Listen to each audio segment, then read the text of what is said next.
تصویر جناب امام حسین علیہ السلام کی پورٹریٹ ہے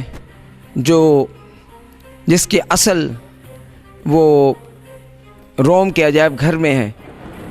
جب 11 محرم کو یہ قافلہ شام کے وقت کوفے کے باہر پہنچا تو ابن زیاد ملعون نے یہ کہا عمر ابن سعد سے اور شمر سے کہ قافلے کو روکو، جب صبح ہوگی ہم دربار اور بازار کو سجائیں گے، تب تم آل رسول کو لے کے داخل ہونا کوفے میں، کیونکہ کوفے کے باہر مسجد حنانہ ہے۔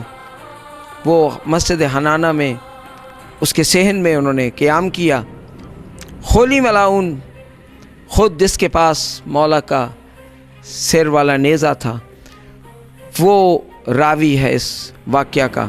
وہ کہتا ہے کہ میں جب آدھی رات کا وقت تھا، کیونکہ اس نے تمام سر مسجد حنانہ کی دیوار سے اندر لگا لیے، جس کونے میں سرکار امام حسین علیہ السلام کا سر پڑا تھا۔ رات کے وقت اس مسجد میں ایک راہب جو تھا وہ کافی عرصے سے وہاں قیام پذیر تھا۔ اس انتظار میں اسے بتایا گیا تھا اس کے بزرگوں نے کہ یہاں سے کوئی کسی امام یا نبی کا گزر ہوگا، قیام ہوگا، تو وہ اس انتظار میں تھا کہ میں ان کی زیارت سے مشرف ہوں۔ تو وہ وہاں تھا تو اس نے رات کو دیکھا کہ مسجد نور سے روشن ہو گئی ہے۔ جب اس نے دیکھا تو نور اس سر سے ساطع ہو رہا تھا، دوڑ کے آیا اور گویا ہوا سرکار کے سر اقدس سے کہ اے نیزے پہ سوار مظلوم کے سر مبارک، یہ بتائیے آپ کوئی نبی ہیں یا امام؟ تو امام پاک کے سر اقدس سے آواز آئی، میں وہ حسین ہوں جو مباہلے والے دن اپنی ماں کے ساتھ اور اپنے نانا رسول اللہ کے ساتھ میدان مباہلہ میں آیا تھا۔ میرے نانا کی امت نے مجھے قتل کر کے میرا سر نیزے پہ سوار کیا ہوا ہے۔ وہ راہب جو تھا اس کے پاس وہ بہت بڑا مصور تھا، اس کے پاس ہرن کی کھال تھی اور ساتھ ہی اس کے پاس اپنا سامان مصوری تھا۔ اس نے وہ نکالا اور اس پر من و ان سرکار کے چہرہ اقدس کی وہ نیزے والی تصویر جو ہے وہ پوری اتار دی۔ آپ دیکھ رہے ہیں کہ جب مصور کہیں گردن کی تصویر بناتے ہیں تو نیچے سے وہ گول کر دیتے ہیں۔ اس مصور نے حضرت امام حسین علیہ السلام کے گردن مبارک کے جتنے جہاں سے کٹا ہے، جہاں سے بڑا ہے، جہاں سے چھوٹا ہے، یہ وہ من و ان اس نے اس کی تصویر بنا دی ہے، جس کے لیے یہ روایت ہے کہ جب سر اقدس پیش کیا گیا ابن زیاد ملعون کے دربار میں تو اس نے شمر سے پوچھا کہ اے شمر بتا، تو نے حسین کو تیز دھار آلے سے قتل نہیں کیا؟ تو اس نے کہا اے امیر آپ کو کس طرح معلوم ہے؟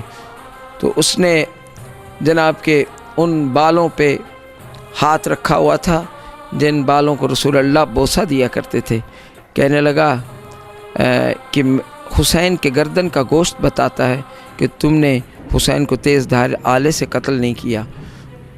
یہ کہتے ہوئے اس نے اپنی کمر سے خنجر نکالا اور سرکار امام حسین علیہ السلام کے گردن کے گوشت کو اپنے خنجر سے جھاڑنا شروع کیا۔ قریبی دربار میں سرکار کا ایک صحابی موجود تھا، سرکار دو عالم کا، وہ اٹھا اور اس کہنے لگا کہ یہ رسول کا گوشت ہے، یہ فاطمہ کا خون ہے، یہ رسول اللہ کا خون ہے، اے بدبخت تو بے ادبی کر رہا ہے۔ اور اس نے وہ تمام ٹکڑے جتنے بھی تھے سرکار کے گردن کے گوشت کے گرے ہوئے وہ اٹھا لیے۔ یہ مسجد حنانہ کا بہت پردرد واقعہ، اور اس لحاظ سے کیونکہ انگریز وہ تصویر آج سے 200 سال پہلے مسجد حنانہ سے اتار کے لے گئے اور انہوں نے جہاں اور دنیا کے عجوبات وہاں انہوں نے نصب کیے ہوئے ہیں، جیسے فرعون کی لاش بھی وہاں ہیں اور بھی بہت ایسی نادر چیزیں وہاں موجود ہیں، تو یہ تصویر بھی روم کے عجائب گھر میں انہوں نے نصب کر دی۔ یہ جو ہمارے پاس تصویر ہے یہ بھی اس کا عکس ہے جو عکس آج کل مسجد حنانہ میں لگا ہوا ہے. لوگ آتے تھے اور مسجد حنانہ میں جب اس کے سامنے ان زیارت کو آتے تھے تو بہت سارے لوگوں نے ٹکرے مار کے اپنے آپ کو مولا کی محبت میں جان دے دی. اس واسطے آپ عراق کی گورنمنٹ میں اس کے سامنے ایک چھوٹی سی زری بنا رکھی ہے تاکہ ایک ڈسٹنس سے لوگ اسے دیکھیں. ہم اس تصویر کو صرف 10ویں والی رات یہاں نصب کرتے ہیں فجر کی اذان کے وقت اور شام غریبہ کے بعد اسے اتار کے اندر رکھ دیتے ہیں. یہ پورا سال جناب سیدہ کے تابوت میں رہتا ہے.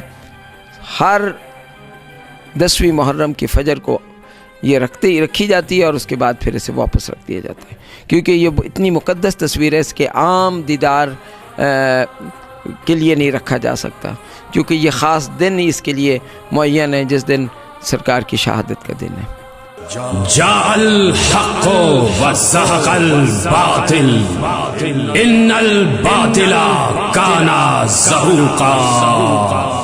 حق آ گیا اور باطل مٹ گیا. بے شک باطل کو مٹنا ہی